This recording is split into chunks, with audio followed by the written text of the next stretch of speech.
as well as gives it a little more distance.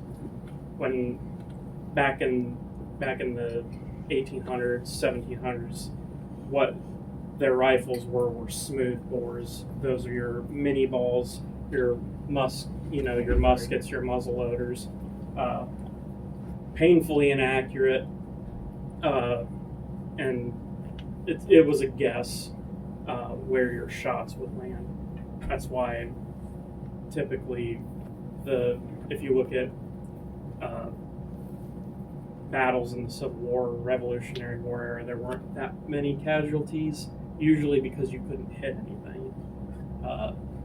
But with modern day machining and the Industrial Revolution, rifling has made pretty much, if you can aim in that direction, you're probably going to hit it. It's almost done for you. You got a small one. Okay, moving on to the other type of long gun, the shotgun. Again, the name is quite literal.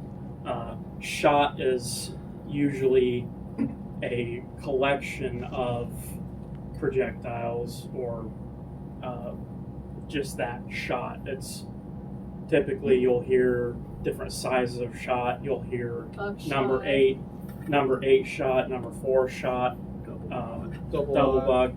It's all dependent on the diameter of the shot. So a number 8 might be an 1/8 inch in diameter, and a number 4 might be, say, a 1/4 inch in diameter.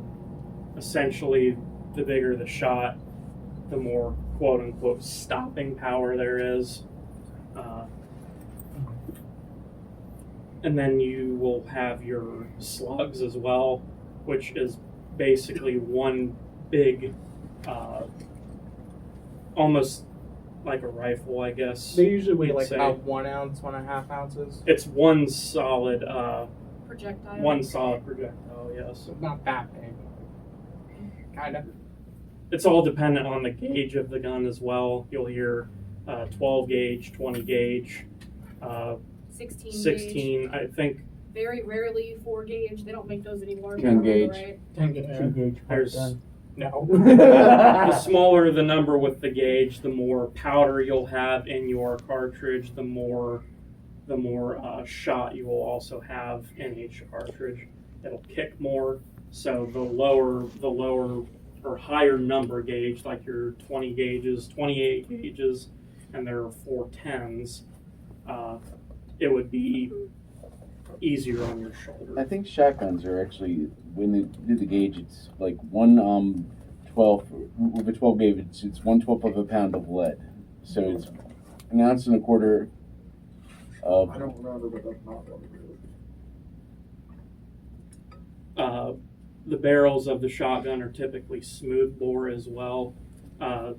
Obviously, you don't really need rifling with shot.